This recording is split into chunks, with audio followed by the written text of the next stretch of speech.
Praise the Lord. We thank God for another Sunday, especially the first Sunday of the month of July, this month of perfection. We give God glory that He is our God. To Him alone be honor and adoration. I come to you in the name of the Lord Jesus Christ.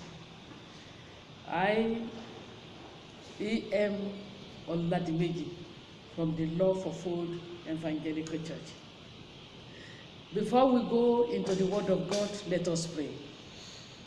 And so, our loving Father, we give you honor and we say thank you. We appreciate you, Daddy, and we acknowledge your power. We acknowledge your loving kindness. We acknowledge your saving grace. Accept our thanksgiving in the mighty name of Jesus. Is there any sin that can hinder us from receiving from you? Is there any sin that can make us worthy of your benefit? Today, I plead the blood of Jesus. Let your blood cleanse us. Let your blood stand in gap for us. Let your blood plead our cause. In the mighty name of Jesus. Speak, O Lord, for we your children hear it. In Jesus' mighty name, I prayed. Praise the Lord. The topic of the Word of God today, the first Sunday of July, is the good hand of God upon me. The good hand of God upon me. Once again, the good hand of God upon me. And we are taking a text from the book of Ezra. Ezra will be a case study. A text from the book of Ezra, chapter 7. I'll read only 2 verses there, verses 9 and 10. And I read, and upon the 4th day of the first month began he to go up from Babylon, and the 1st day of the 5th month came to Jerusalem, according to the good hand of his God upon him. For Ezra had prepared his heart to seek the law of the Lord, and to do it, and to teach in Israel statutes and judgment. Praise the Lord. You can see the good hand of God upon Ezra and the qualities of Ezra to warrant this good hand. Firstly, what is hand? Hand is part of the body which we use to hold things and work all sorts of work. That is hand. It's very vital in man's life. The absence of it causes problems of holding and doing things for the victims. And we are seeing many victims that are struggling to make use of other parts of the body to hold things and to walk. But it has not been an easy work.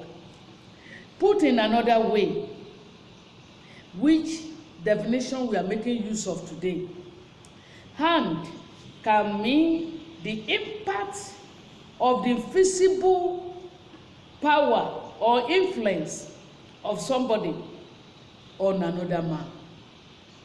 The impact of the invisible influence or power of somebody in another man.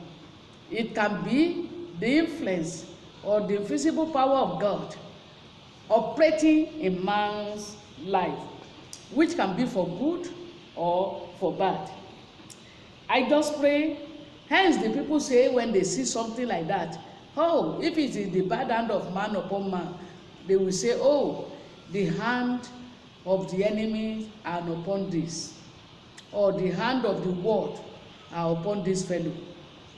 I pray that God lifteth every evil hand upon you shall be removed today in the mighty name of Jesus. The same way the hand of God can be upon man for good. And this is my prayer, that we will be beneficiary of the good hand of God today in the mighty name of Jesus. Henceforth, the good hand of God will be upon your life, upon your marriage, upon your business, upon your work, upon your totality and your total being to serve the Lord. in the mighty name of Jesus. Let's briefly examine the good hand of man upon man. You can see somebody who is being helped by a senior brother or sister, junior brother or sister, or by her husband, and you say, the hand of the husband is upon her. Oh, the hand of the wife is upon him. Oh, the hand of his brother is what we are seeing. When such a fellow manifests goodness, and they know that he has people that can help, he doesn't have power of his own. And at times, there may be bad hand of man upon fellow man. And this can be causes from the parents, causes from husband to wife, causes from wife to husband. And when things like that happened, the life of that fellow will be retrogressing, will be manifesting disappointment, failures, and affliction. It can be the wicked people that are enemies of progress. When they see somebody progressing and they lay their evil hands upon that fellow. It can be people you step on their toes and they cannot forgive. They don't have spirit of forgiveness. You hear people saying, I will deal with him. I will deal with her. I will let him or her knows that, yes, I'm not in a category. I'm not in his category. So when you have soft hands, they manifest evil. Then it can be household enemies or witches. When they see other members of the family coming home, especially the young ones, prospering, building houses, and they cause sudden death, or they cause wretchedness, or they cause him to lose his job, and people will say, oh, the hand of the world is upon him.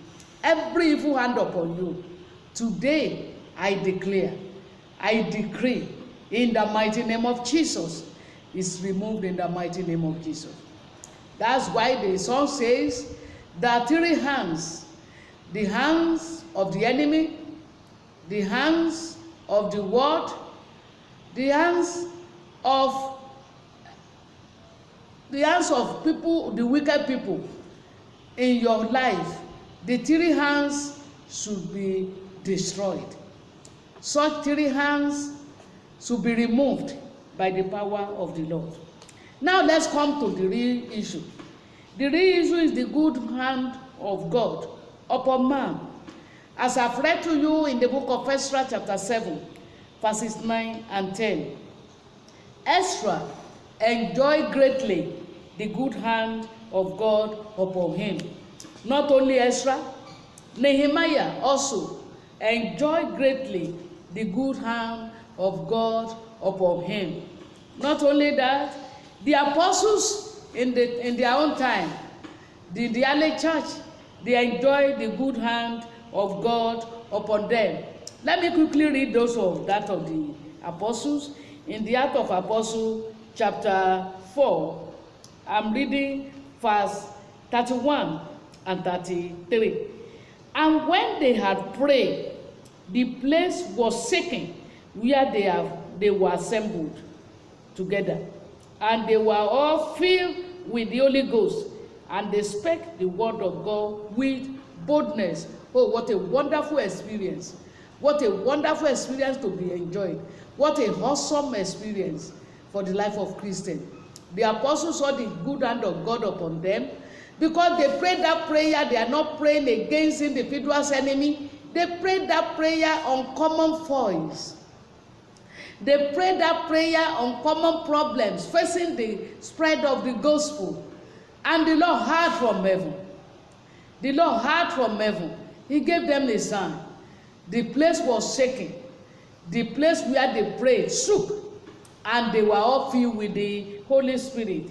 The consequent good hand of God upon them, in verse 33, and with great power gave the apostles to witness of the resurrection of the Lord Jesus, and great grace was upon them all. What a wonderful thing. How I wish this experience come today to witness to the power of God with great grace. So, what sign do we see when the good hand of God is upon you? Ezra as a case study. He was a priest, a scribe, and teacher of the law. God prospered him on his way from Babylon to Jerusalem with all those who went with him. Number 2, he received the favor of King Artaxerxes in the land of bondage. In Ezra chapter 7, verses 12 and 13, King Artaxerxes wrote a note. He made a decree that they should give him all what he wanted. In number 3, he received the needed assistance for his journey to do something new, to repair the house of God, and to gather people to the knowledge of God. Number 4, king approved anything that God commanded, that anything that God commanded should be done by everybody. Then number 5, no toll, custom, or duties were imposed upon them because they are servants of the living God. Number 6, he received mercy from the king and all the needful things on his journey, and for him to prosper, to succeed, he was given. Brethren, what can you do? What can you do to accomplish this purpose? What are the qualities we see in Ezra? He was a priest and scribe, and not only that, he was ready to teach the word of God. In Ezra chapter 7, verse 10, he prepared his heart to seek the Lord. If you too can prepare your heart to seek the Lord, you will enjoy the good hand of God upon you. He was well versed in the law of God. If you and I can just endeavor to meditate, to read and meditate in the word of God, and do it. He was not only teacher, he was not only the reader, he was the doer of the word of God. So, number 3 thing that we have seen in Ezra that we can copy, he teaches the law of God to people to their best understanding. Then he feared God. At a time when they had problem on their journey, he proclaimed fasting to lead people to God, to seek the assistance from God. In Ezra 8:21. And in Ezra 8, the same 8:22 to 23, he trusted in God that I am ashamed to go back to the king and say, God cannot keep us again. If you trust in the Lord will show his good hand upon you. We have to note one thing: the Lord is good to whosoever that trusts in him. In Nahum chapter 1, verse 7, say, the Lord God is good, and he knows those who trust in him. You have to note one thing, that the Lord is good towards those who continue in his goodness. That is Romans 11:22. Romans 11:22. Brethren, there's another thing I want you to note. The hand of God can be upon man for judgment, as it was upon Cain for judgment, and as it was upon the Egyptian soldiers who pursued the children of Israel to the Red Sea. They said, this is the finger of God when they were troubled. As it was upon Nebuchadnezzar, and whosoever decided to be obedient to his instruction. In conclusion, brethren, let us abide in Christ in order to enjoy his good hand upon us. May the Lord bless us in his word. There is no alternative way. Abide in him, seek him, fear him, and his good hand will be upon you. May the Lord bless us in his word. I hereby now pronounce, as the ambassador of Jesus Christ, that every evil hand upon you is removed in Jesus' name. The good hand of God upon you will begin to manifest In this period of pandemic, the Lord will manifest his good hand upon you. And not only that, he will empower you to serve him. He will give you grace to move in his direction. And at the end of the day, he will make you rapturable by his mercy. In Jesus' name I declare.